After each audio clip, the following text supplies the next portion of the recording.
शांति। बाबा के महावाक्य सुनते हैं। बाबा कहते, मीठे बच्चे, यह कल्याणकारी पुरुषोत्तम संगम युग है। इसमें पुरानी दुनिया बदल नहीं होती है। इस युग को तुम भूलो मत। प्रसन्न बाप छोटे बड़े सभी बच्चों को आप समान बनाने के लिए एक प्यार की शिक्षा देते हैं। वह कौन सी? उत्तर है, मीठे बच्चे, अब भूले मत करो। यहां तुम आए हो नर से नारायण बनने, तो देवी गुण धारण करो। किसी को भी दुख मत दो। भूले करते हैं तो दुख देते हैं। बाप कभी बच्चों को दुख नहीं देते, वह तुम्हें डायरेक्शन देते हैं। बच्चे, मामे कम याद करो। योगी बनो तो विक्रम विनाश हो जाएंगे, तुम बहुत मीठा बन जाएंगे। ओम शांति। जो बच्चे अपने को आत्मा समझ परम पिता परमात्मा के साथ योग लगाते हैं, उनको सच्चा योगी कहा जाता है। क्योंकि बाप ट्रूथ सच्चा है ना, तो तुम्हारा बुद्धि योग सत्य के साथ है। वह जो कुछ सुनाते हैं वह सत्य ही है। योगी और भोगी दो प्रकार के लोग हैं। भोगी भी अनेक प्रकार के होते हैं, योगी भी अनेक प्रकार के होते हैं। तुम्हारा योग तो एक ही प्रकार का है। उन्हों का सन्यास अलग है, तुम्हारा सन्यास ही अलग है। तुम हो पुरुषोत्तम संगम युग के योगी, और किसको इस योग का पता ही नहीं कि हम पावन योगी हैं या पतित भोगी हैं। यह भी बच्चे जानते नहीं। बाबा तो सबको बच्चा बच्चा कहते हैं, क्योंकि बाप जानते हैं कि हम बेहद आत्माओं का पिता हूं। और तुम यह समझते हो कि हम आत्मा सब आपस में भाई भाई हैं। वह हमारा बाप है। तुम बाप के साथ योग लगाने से पवित्र बनते हो। वह है भोगी, तुम हो योगी। बाप अपना परिचय तुमको देते हैं। यह भी तुम जानते हो कि यह पुरुषोत्तम संगम युग है। यह तुम्हारे बिगर कोई जानते नहीं। इसका नाम है पुरुषोत्तम संगम युग। इसलिए पुरुषोत्तम अक्षर को कभी नहीं भूलना। यह पुरुषोत्तम बनने का युग है। जैसे एक पुरुषोत्तम मास होता है ना, तो ऐसे ही बाबा कहते हैं, संगम युग पर मैं तुम्हें मर्यादा पुरुषोत्तम बनाने आता हूं। पुरुषोत्तम कहा जाता है ऊंच और पवित्र मनुष्य को। ऊंच और पवित्र यह लक्ष्मी नारायण थे। तुमको अब टाइम का भी पता पड़ा है। 5000 वर्ष के बाद यह दुनिया पुरानी होती है, फिर इसको नया बनाने के लिए बाप आते हैं। अब हम हैं संगमयुगी ब्राह्मण कुल के ऊंचते ऊंच हैं ब्रह्मा। परंतु ब्रह्मा को शरीरधारी दिखाते हैं। शिव बाबा तो अशरीरी है। बच्चे समझ गए हैं, अशरीरी और शरीरधारी का मिलन होता है। उनको तुम कहते हो बाबा यह वंडरफुल पार्ट है ना। इनका गायन भी है, मंदिर भी बनते हैं। कोई किस रीति रथ को श्रृंगारते हैं। यह भी बाबा ने बताया है। बहुत जन्मों के अंत के जन्म के भी अंत में मैं प्रवेश करता हूं। इसलिए सत्यनारायण की कथा में क्या आता है, बूढ़ा ब्राह्मण बन के कंचन महल की ओर, जो नारायण थे, कलयुग के अंदर जब वो भक्त हो जाते हैं, वृद्ध हो जाते हैं, तब उनके तन में आकर के परमात्मा ज्ञान देते हैं और उनको क्या नाम देते हैं, ब्रह्मा। तो बाबा कहते हैं कितने क्लियर समझाते हैं, कितना क्लियर समझाते हैं। पहले पहले भगवान वाच कहना पड़े, फिर मैं बहुत जन्मों के अंत में सभी राज बच्चों को ही समझाता हूं, और कोई समझ भी ना सके। तुम बच्चे भी कभी कभी भूल जाते हो। पुरुषोत्तम अक्षर लिखने से समझेंगे यह पुरुषोत्तम युग ही कल्याणकारी युग है। अगर युग याद है तो समझेंगे अब हम नई दुनिया के लिए बदल रहे हैं। नई दुनिया में होते ही हैं देवताएं। युगों का भी अब तुमको पता पड़ा है। बाप समझाते हैं, मीठे बच्चे, संगम युग को कभी भूलो मत। यह भूलने से सारा ज्ञान भूल जाता है।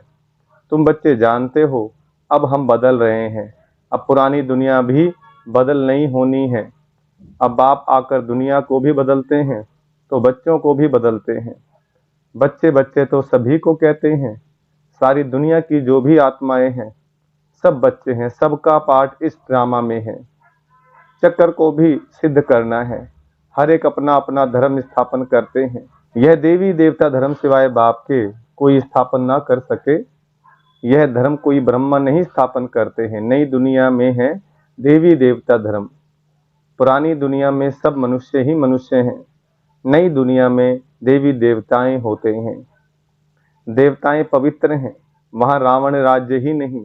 बाप तुम बच्चों को रावण पर जीत प्राप्त कराते हैं। बाबा हम बच्चों को रावण पर जीत प्राप्त कराते हैं।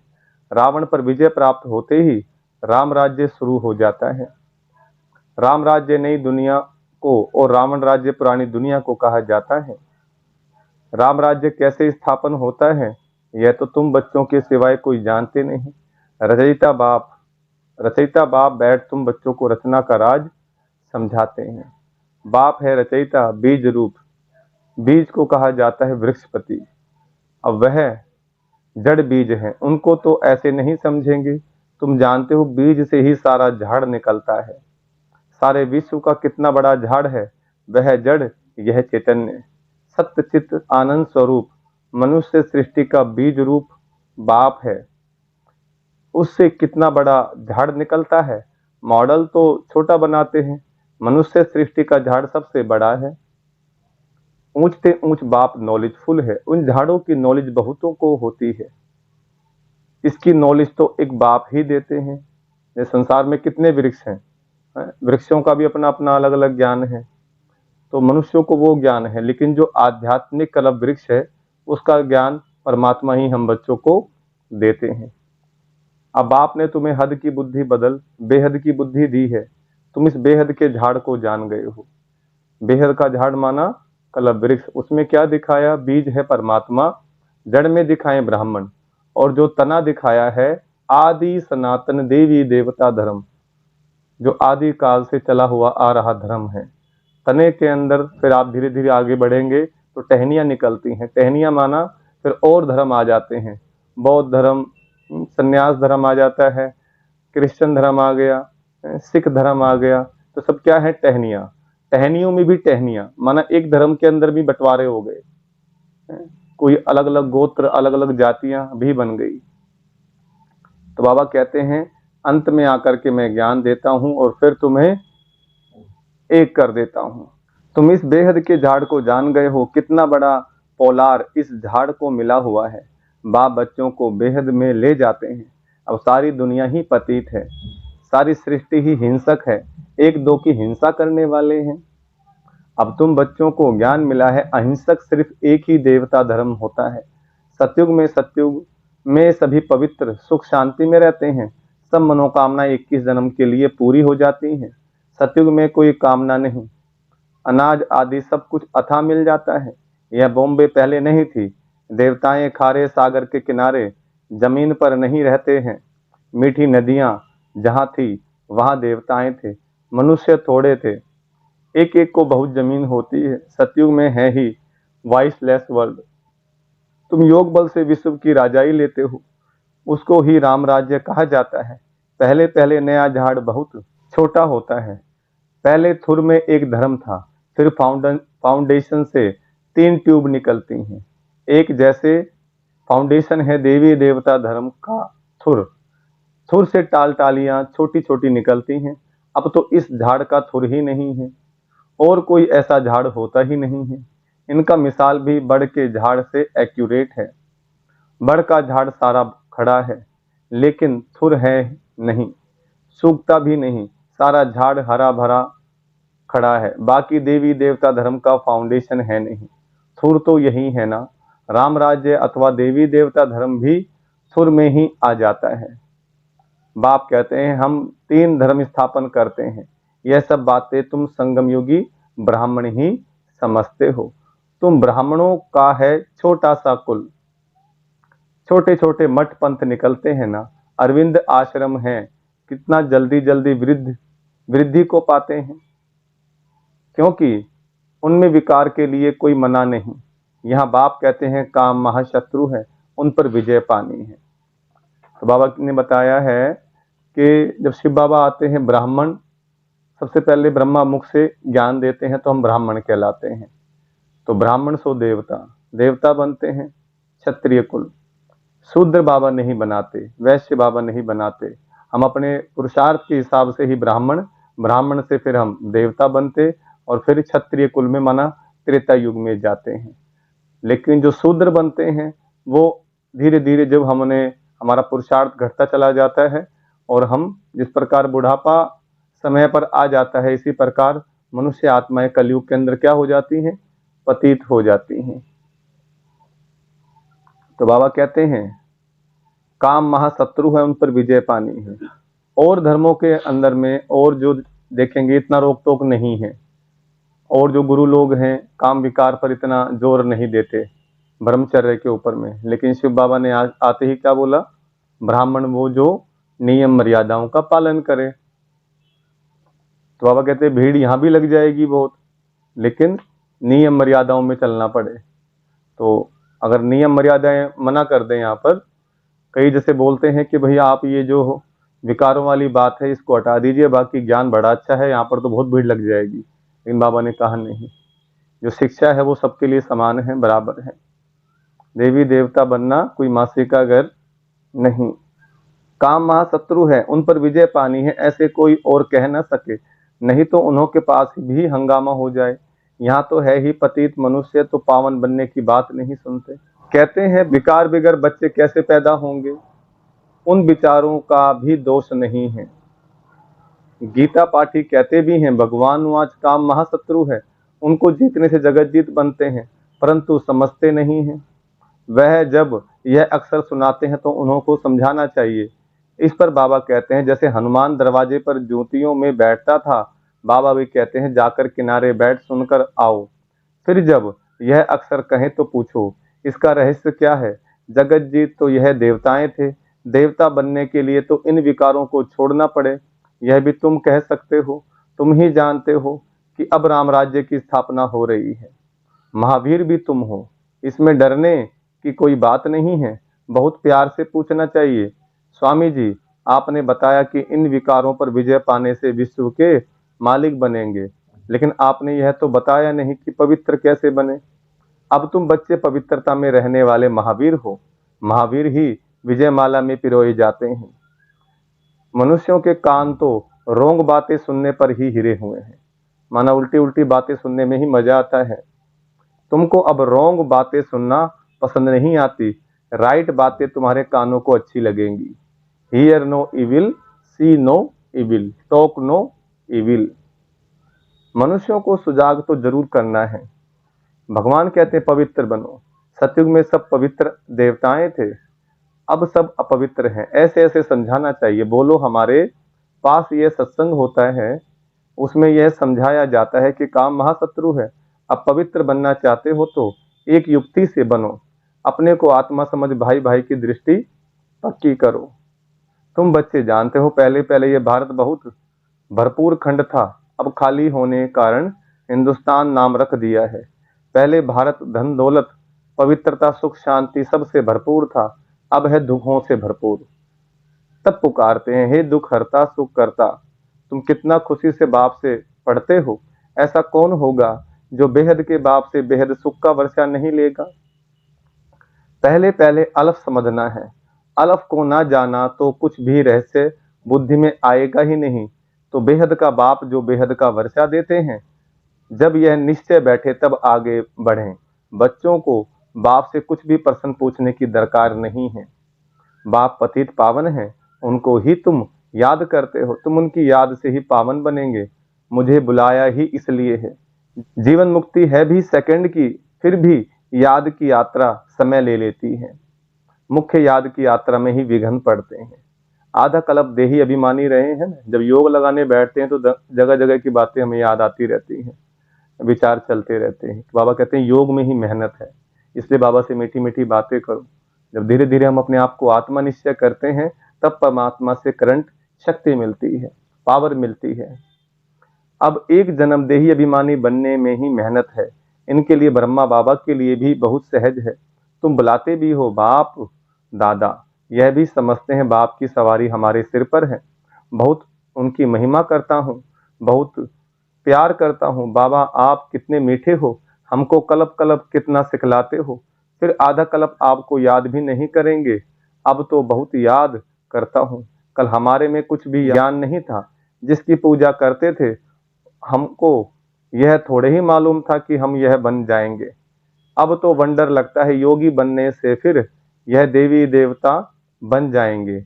मेरे भी सब बच्चे हैं, ये बाबा बहुत प्यार से बच्चों को संभालते हैं, इनकी पालना करते हैं। यह भी हमारे समान नर से नारायण बन जाएंगे। यहाँ तुम आए ही हो इसलिए कितना समझाता हूँ। बच्चे बाप को याद करो, देवी गुण धारण करो, खान पान की संभाल करो। नहीं करते हैं तो समझता हूँ शायद अभी समय पड़ा है। कुछ न कुछ भूले तो होती रहती हैं। छोटे बड़े बच्चों को प्यार से समझाता हूँ, बच्चे भूले मत करो, किसको दुख ना दो। भूल करते हो गोया दुख देते हो। बाप कभी भी दुख नहीं देते हैं, वह तो डायरेक्शन ही देते हैं। मामे कम याद करो तो विक्रम विनाश हो जाएंगे, बहुत मीठा बन जाएंगे। ऐसा मीठा बनना है, देवी गुण धारण करने हैं। पवित्र बनो, यहाँ अपवित्र के आने का हुक्म नहीं है, कभी कभी आने देते हैं, ये वह भी अभी। जब बहुत वृद्धि हो जाएगी तो कह देंगे यह tower of purity, tower of silence है। ऊंचते ऊंच है ना, अपने को आत्मा समझ बाप की याद में रहना, यह है हाईएस्ट पावर। वहां बहुत साइलेंस रहती है, आधा कल्प कोई झगड़ा आदि नहीं होता है। यहाँ कितना झगड़ा आदि होता है, शांति हो न सके। शांति का धाम है मूल वतन। फिर शरीर धारण कर विश्व में पाठ बजाने आते हैं तो वहां भी शांति रहती है। आत्मा का स्वधर्म ही शांति है, अशांति कराता है रावण। तुम शांति की शिक्षा पाते रहते हो, कोई गुस्से में होता है तो सबको अशांत कर देता है। इस योग बल से तुम्हारे से सारा किचड़ा निकल जाता है। पढ़ाई से किचड़ा नहीं निकलता है, याद से सब किचड़ा भस्म हो जाता है, कट निकल जाती है। बाप कहते हैं कल तुमको शिक्षा दी थी, क्या तुम भूल गए हो?